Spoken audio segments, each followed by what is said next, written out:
بسم اللہ الرحمن الرحیم۔ دوستوں اور ساتھیوں، میں ہوں شہزاد چودھری مارگلا نیوز کے ساتھ۔ امید ہے بخیر ہوں گے، خوش و خرم ہوں گے۔ ابھی ڈی جی ISPR کی پریس کانفرنس مکمل ہوئی، جس میں انہوں نے اس عزم کا اعادہ کیا اور یہ خبر دی ایک طرح سے نا کہ سابق ڈی جی ISI general retired Faiz Hamid کے کورٹ مارشل کی جو کارروائی ہے وہ شروع ہو چکی ہے۔ آپ جانتے ہیں اس سے پہلے کوئی خبر باہر نہیں آ رہی تھی۔ آج آرمی نے آفیشیل طور پر اس کا جو ہے وہ بتا دیا کہ ان کے خلاف کارروائی ہو رہی ہے۔ ساتھ ہی ساتھ انہوں نے ایک بڑی بات یہ کی کہ جنرل فیض حمید کے ساتھ جو بھی ملوث پایا گیا، خواہ وہ کتنے بڑے عہدے پر بھی رہا ہو، اس کو معاف نہیں کیا جائے گا۔ اور دوسری طرف ڈی جی ISPR نے یہ بھی کہا کہ نہ 9 مئی کرنے والوں نہ کروانے والوں کو کسی طرح کی معافی ملے گی۔ اچھا، جب یہ پریس کانفرنس ہوئی اس کے تھوڑی دیر بعد ہی عمران خان صاحب کا بھی بیان سامنے آ گیا۔ وہ کیا ہے اس پر بھی بات کریں گے۔ ہمارے ساتھ اسٹوڈیو میں موجود ہیں سید ذوالفقار علی شاہ، آئیے ہم سے بات کرتے ہیں۔ السلام علیکم شاہ جی۔ وعلیکم السلام جی، کیا حال ہے؟ شاہ جی، آپ نے ایک پریس کانفرنس سنی، انہوں نے بالکل کلیئر کر دیا کہ جنرل فیض حمید صاحب کا کورٹ مارشل کی کارروائی شروع ہو گئی ہے اور ان کے ساتھ جو دیگر ملوثین ہوں گے ان کو کسی صورت معافی نہیں ملے گی۔ تو آپ اس کا اشارہ کس کی جانب دیکھ رہے ہیں کہ وہ کس کو متنبع کر رہے ہیں یا کس کو یہ پیغام دینا مطلوب تھا؟ چشا تسی وڈے لوکاں دیاں گلاں چھیڑ لیاں نے اج۔ سر کی کریے، وڈے لوکاں دیاں گلاں کرنیاں پیندیاں، ٹھیک ہے۔ اچھا، یہ جو ڈی جی ISPR نے پریس کانفرنس کی ہے سر، اس میں ایک چیز، اچھا پریس کانفرنس کرتے یا نہ کرتے، ایک چیز جو ہے نا بڑی جسے کہتے ہیں امبیرسنگ ہے ایک عام آدمی کے لیے، جس سے جنرل فیض حمید صاحب کا جو کیس ہے نا کورٹ مارشل جو ہو رہا ہے اس کی سنگینی کا جو ہے وہ پتہ چلتا ہے کہ وہ معاملہ کس حد تک سنگین ہے۔ اس کی وجہ کیا ہے کہ ایک چیز ہوتی ہے کہ جس کی خود ڈی جی ISPR یا اگر وہ پریس کانفرنس نہ کریں تو اس کے علاوہ جو ہے نا وہ جو مختلف چڑیوں والے بابے ہیں یا اندر کی خبریں لانے والے بابے ہیں نا وہ بتاتے رہتے ہیں کہ پاجان میری چڑیا یہ خبر لائی ہے، میرے مصدقہ جو ذرائع ہیں وہ یہ خبر لائے ہیں۔ لیکن اس حوالے سے جو جنرل فیض حمید کا کیس ہے آپ یہ دیکھیں کہ مکمل سائلنس۔ ہاں جی، وہ چڑیا بھی نہیں آ رہی تھی، کوئی کبوتر نہیں آ رہا تھا، کسی کا کچھ بھی نہیں آ رہا تھا۔ یہ میٹر جو ہے نا جو صاحب، یہ جو صورتحال ہے، یہ جنرل فیض حمید کے جو کیس ہے، جو میٹر ہے، جو معاملہ ہے، اس کو انتہا سے زیادہ سنگینی جو ہے نا وہ ظاہر کرتی ہے۔ کیوں؟ کچھ بھی نہیں باہر آ رہا۔ اس کا مطلب یہ ہے کہ دیکھیں وہاں پہ میں آپ کو ایک مثال دیتا ہوں کہ کاروائی ہو رہی ہے، ظاہر ہے کہ جو ایک لیفٹیننٹ جنرل کا جو افسر ہے فوج کا، وہ کورٹ مارشل کا کاروائی کر رہا ہے، اس سے نچلے رینک سے لے کے فائل پکڑانے والے مقصد بہت سارے اہلکار اور ہوں گے نا، بالکل ظاہر ہے، کہیں سے خبر لیک ہو سکتی ہے جو، لیکن کچھ نہیں، حتیٰ کہ مقصد چلیں پاکستان سے نہ صحیح باہر سے کوئی بھی کچھ نہیں ہے۔ یہ معاملے کی سنگینی کو ظاہر کرتا ہے، سنجیدگی کو ظاہر کرتا ہے کہ جنرل فیض حمید کے معاملے کو آرمی جو ہے وہ کس حد تک سنجیدہ لے رہی ہے۔ ٹھیک ہے جی، اب آ جائیں آپ ڈی جی ISPR کی جو پریس کانفرنس ہے، انہوں نے کہا کہ جی کورٹ مارشل کی کاروائی شروع ہو گئی ہے۔ اچھا، ابھی یہ تو انہوں نے ابھی کہا ہے نا، ورنہ اس سے پہلے اگر انہوں نے نہیں بھی کہا تھا تو ایک عام آدمی جسے فوج کے معاملات کا تھوڑا سا بھی علم ہے وہ بھی یہ سمجھتا تھا کہ کاروائی جو ہے وہ شروع ہو چکی ہے۔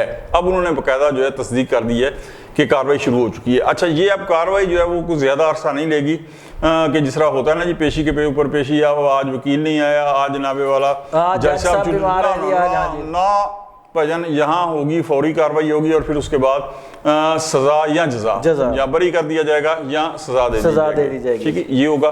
سیکنڈ جو آپ نے کہا نا کہ اس سے جڑے بڑے سے بڑے کسی، کیا انہوں نے نام لیا؟ عہدیدار، کسی بھی عہدیدار کو نام نہیں لیا انہوں نے، عہدیدار کو۔ اچھا، ساتھ ہی انہوں نے جو اس میں کہا ہے 9 مئی، ہاں ساتھ انہوں نے 9 مئی کو بھی کہہ دیا۔ ٹھیک ہے، اب سر کوئی سمجھے یا نہ سمجھے، جنہوں نے سمجھا انہوں نے تو ڈی جی ISPR کی پریس کانفرنس کے فوراً بعد جو ہے ریئیکٹ دے دیا ہے، ٹھیک ہے، عمران خان صاحب نے۔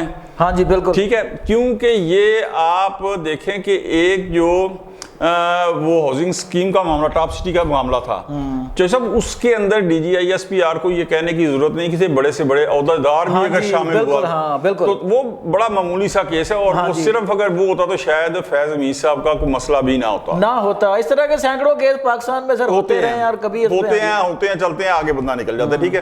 لیکن اب وہ جو ایک بات ہے نا کہ جی بڑے سے بڑا عہدے دار بھی، اور سیکنڈ ہی ساتھ انہوں نے بریکٹ کر دیا کہ 9 مئی، اس کا مقصد یہ ہوا کہ جنرل فیض حمید صاحب کے اوپر ٹاپ سٹی کیس کا جو کیس ہے وہ تو چل ہی رہا ہے، لیکن ساتھ ساتھ 9 مئی کا جو کیس ہے، یعنی کہ اصل جو چیز نظر آ رہی ہے وہ یہی معاملات ہیں کہ وہ شاید ان میں 9 مئی کروانے والوں کی بیک پہ، یعنی بیک بالکل۔ اچھا ایک یہاں اور جو چیز سر بہت زیادہ جسے سنجیدہ لینا چاہیے نا، وہ یہ ہے کہ بہت سارے ریٹائر آرمی افسران جو تھے وہ سیاست میں بھی آتے ہیں، اور سیاست میں وہ اپنا اثر و رسوخ بھی استعمال کرتے ہیں۔ اچھا سیاست ریٹائر فوجی افسران ہی نہیں، بلکہ آپ یہ دیکھیں کہ جو اسپیکر پنجاب اسمبلی ہیں وہ کیا کہتے ہیں کہ ان کا دوستی یاری تھی، بڑا زیادہ وقت جو ہے باجوہ صاحب کے ساتھ بڑا تعلق تھا۔ اچھا اب ان کا بڑا تعلق اگر تھا تو ظاہر ہے کہ وہ ان سے کوئی چھوٹے موٹے کام بھی لیتے ہوں گے، ٹھیک ہے۔ اچھا باجوہ صاحب سے تعلق تھا تو جناب خواجہ آصف صاحب نے آدھی رات کو 2018 میں فون کیا تھا۔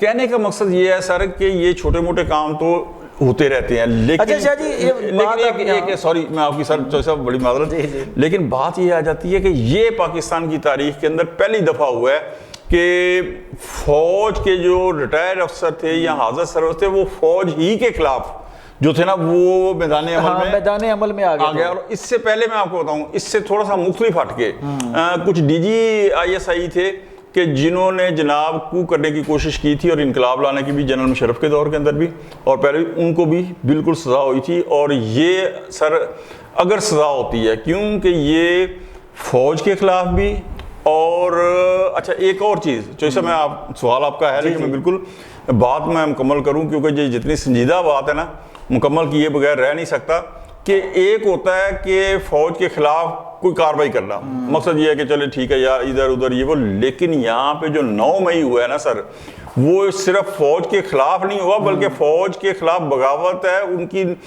فوجی جو املاک ہے انہیں نظر آتش کیا گیا، شہداء کے مجسمے جلائے گئے، اور یہیں تک نہیں ہوا، 9 مئی کو یاد کریں کہ اس کے بعد سوشل میڈیا پہ ایک طوفان برپا کر دیا، فلاں جگہ کے بریگیڈیئر نے استعفیٰ دے دیا، فلاں کرنل نے استعفیٰ دے دیا، فلاں میں یعنی ایک فوجی جو قیادت تھی جنرل عاصم منیر صاحب بڑا واضح، ان کے خلاف بھی وہ ایک واضح بغاوت نظر آ رہی تھی جو شکر الحمدللہ کامیاب نہیں ہوئی۔ اچھا شاہ جی آپ کے کہنے کا مقصد ہے کہ جو فیض حمید کے خلاف اصل سنگین الزام ہے کہ فوج کے نسق کو خراب کرنا اور چیلنج کرنا جو ہے سر یہ بہت بڑی بات ہے، اس لیے کہ اگر میں آپ کو ایک چیز بتاؤں کہ سر پاکستان کے اندر کون سا ایسا ادارہ ہے کہ جس کے اندر ڈسپلن رہ گیا ہے؟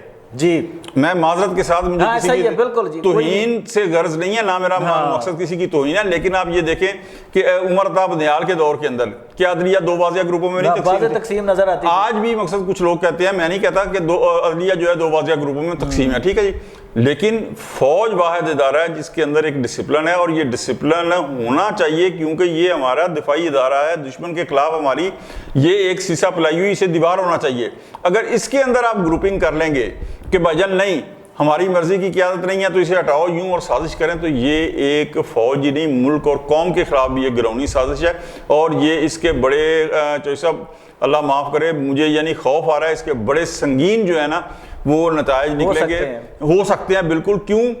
اگر اسے کوئی محسوس نہیں کر رہا، اگر اسے کوئی محسوس نہیں کر رہا اور کسی کو ادراک نہیں ہو رہا اس معاملے کی سنگینی کا، تو میرے خیال میں وہ ایم کو کی جنت میں رہتا ہے۔ اچھا شاہ جی وہی بار دوبارہ آ جاتے ہیں، سوال میرا وہیں پہ کھڑا ہے ابھی بھی کہ وہ اشارہ کس کی طرف ہے؟ آیا قمر جاوید باجوہ کی طرف ہے یا عمران خان کی طرف ہے؟ وہ کہتے طاقتور تو اس دور میں یہی لوگ تھے سر۔ نہیں، قمر جاوید باجوہ صاحب جو ہے نا، آپ کو یاد ہے کہ جب جنرل فیض حمید صاحب اریسٹ ہوئے ہیں فوج نے کیا تو اس کے بعد انہوں نے کہا تھا کہ جی قمر جاوید باجوہ صاحب اس معاملے سے علیحدہ تھے، یہ D G I S P R نے میرے حال میں کہا تھا اگر آپ کو یاد ہو تو، یہاں کسی اور جگہ سے، لیکن انہوں نے کہا کہ یہ علیحدہ تھے، یہاں حکومتی ذرائع کی طرف سے آیا تھا، وہ نہیں ہے مراد سر۔ اس سے مراد جو میرے اپنا ذاتی رائے ہے سر جی وہ عمران خان ہے، کیونکہ جو کچھ ہوا ہے 9 مئی کو وہ سارے کا سارا تحریک انصاف کی قیادت نے کیا ہے. اور یہ ایک چیز یہاں پہ آپ کو اور بتا دوں کہ یہ جو CCTV کی ویڈیوز والا ڈرامہ ہے نا سر, یہ بیانیہ عدالت چاہے سول ہو یا فوجی اس میں نہیں چلے گا, یہ صرف سیاسی بیانیہ ہے. ادروائز تمام ویڈیوز موجود ہیں. کیا CCTV ویڈیو کے اندر جو پتلون لہرائی جا رہی ہے وہ ختم ہو جائے گی؟ اچھا شاہ جی, یہ تو ساری دنیا دیکھ لیا. اب ہم آتے ہیں کہ عمران خان نے جیسے ویڈیو یہ DG ISPR کی پریس کانفرنس ہوئی ہے, اس کے بعد عمران خان نے صحافیوں سے ملاقات کی اور انہوں نے بڑا دبنگ بیان دے دیا کہ جو ہے میں جیل کی چکی میں مر جاؤں گا لیکن وقت کا جو یزید ہے اس کی جو ہے وہ غلامی نہیں کروں گا. تو اس کو کس نظر سے دیکھ رہے ہیں؟ کیا وہ اب مزید ٹسل آگے بڑھے گی یا ایک دوسرے کے خلاف کیا ہے اس وقت؟ اچھا تو صاحب مجھے ایک چیز سمجھ نہیں آتی کہ خان صاحب کا جو بھی بیان آتا ہے وہ یہی ہوتا ہے کہ جناب عدالت کے اندر خان صاحب کی پیشی تھی, وہاں صحافی بھی چونکہ کوریج کے لیے گئے ہوتے ہیں تو انہوں نے وہاں سوال پوچھے اور خان صاحب نے جواب دیے, وہ آگے خبر بن جاتی ہے. ٹھیک ہے, اب DG ISPR کی جو پریس کانفرنس ہے ظاہر ہے میرے خیال میں دوپہر کے بعد ہوئی. ہاں جی. اچھا دوپہر کے بعد وہاں پہ کون سی ایسی پیشی تھی خان صاحب کی؟ جیل کے اندر. جیل کے اندر ملاقات ہوئی ہے سر. میں وہی تو کہہ رہا ہوں نا, چلیں ملاقات ہوئی تو اس کا مطلب ہے سہولت تو ان کو ملی ہوئی ہے نا پھر. ہاں بالکل ٹھیک ہے, تو انہوں نے وہاں بھی پریس کانفرنس کڑکا دی. اب خان صاحب کی ایک عادت ہے جوئی صاحب کہ آپ یہ دیکھیں کہ جب خاتون جج نے انہیں کچھ سزا دی تھی تو انہوں نے بڑے مجمع میں انہیں دھمکی دے دی. ٹھیک ہے, کیا نام تھا؟ زیبا چودھری. ہاں جی زیبا, انہیں دھمکی دے دی. اچھا اس کے بعد آپ کو یاد ہے 2014 کے دھرنوں کے اندر جب وہاں کے IG اسلام آباد کو دھمکی دے دی, پھر جب یہاں پنجاب کے جو IG ہیں انہیں دھمکی. یہ ان کا ایک مزاج ہے کہ میں اس طرح دھمکی دوں گا تو ہو سکتا ہے اگلا ڈر جائے. لیکن میں جس طرح پہلے کہا کہ یہ بہت سنگین معاملہ ہے, اس میں وہ جو ڈرانے والے ہیں نا سر, ان کا دور دور تک نام و نشان نہیں ہے, یہ ڈرانے والے ہیں. ٹھیک ہے, اب وہ اگر کہتے ہیں نا میں وقت یزید کے سامنے نہیں جھکوں گا, وقت کے یزید کے سامنے, تو پھر ایک کام کریں خان صاحب, اگر وہ کہتے ہیں وقت کے یزید کے سامنے نہیں جھکوں گا تو وہ بڑا واضح نظر آ رہا ہے کہ وہ کسے کہہ رہے ہیں. ٹھیک ہے جی. پھر وہ اسٹیبلشمنٹ سے مذاکرات کی بھیک نہ مانگیں. ایک طرف وہ مذاکرات کی بھیک مانگ رہے ہیں, دوسری طرف ان کا یہ بیان بالکل کنٹراڈکشن ہے, اس لیے کہ اگر انہوں نے نہیں جھکنا تو سر پھر جو ان کی اپنی برادری ہے, جو سیاستدان ہے, وہ ان کے ساتھ مل بیٹھے, ان کے ساتھ مذاکرات کرے اور انہیں امپاور کرے. ایک طرف وہ تحفظ آئین کی موومنٹ چلا رہے ہیں تو مجھے دوسری طرف بتائیں کہ آئین میں کہاں لکھا ہوا ہے کہ آپ اسٹیبلشمنٹ سے مذاکرات کریں. اچھا پھر وہ بڑا واضح کہتے ہیں کہ میں اسٹیبلشمنٹ سے مذاکرات اس لیے کر رہا ہوں کہ اختیار ان کے پاس ہے. اچھا بھائی جان, اختیار تو مقدموں سے خارج کرنے کا عدلیہ کے پاس ہے. اس کا مطلب کیا ہوا کہ پھر آپ واضح طور پہ ان سے NRO لینا چاہ رہے ہیں. تو جب آپ ان سے NRO لینا چاہیں گے تو پھر وہ آپ کو جس طرح جھکائیں گے اس طریقے سے آپ جھکیں گے. اگر آپ وقت کے یزید کے سامنے نہیں جھکنا چاہتے تو پھر اسٹیبلشمنٹ سے مذاکرات کی بھیک نہ مانگے, اپنی برادری جو سیاستدان ہیں ان کے ساتھ آئیں, ان کے ساتھ آ کے سیاسی اقدار ڈیموکریٹک ویلیوز کو مضبوط کریں اور سیاستدانوں کو امپاور کریں جس میں آپ بھی ہیں. جی دوستوں اور ساتھیوں, آپ نے ذوالفقار علی شاہ صاحب کا تجزیہ سنا. انہوں نے بہت بڑی بات کی کہ اگر عمران خان واقعی نہیں جھکنا چاہتے تو پھر ضروری ہے کہ وہ سیاستدانوں سے ڈائلاگ کریں. وہ خود بھی ایک سیاستدان ہے اور مروجہ سیاسی نظام کے تحت ہی کوئی ایسا طریقہ کار اختیار کریں کہ ان کو ریلیف مل سکے. اس طرح اداروں کے اور شخصیات کے ٹکراؤ سے سوائے تباہی کے ملک کو اور کچھ نہیں ملے گا. آج تک کے لیے اتنا ہی. اپنا بہت خیال رکھیے گا. شہزاد چودھری کو اجازت دیجیے. اللہ نگہبان.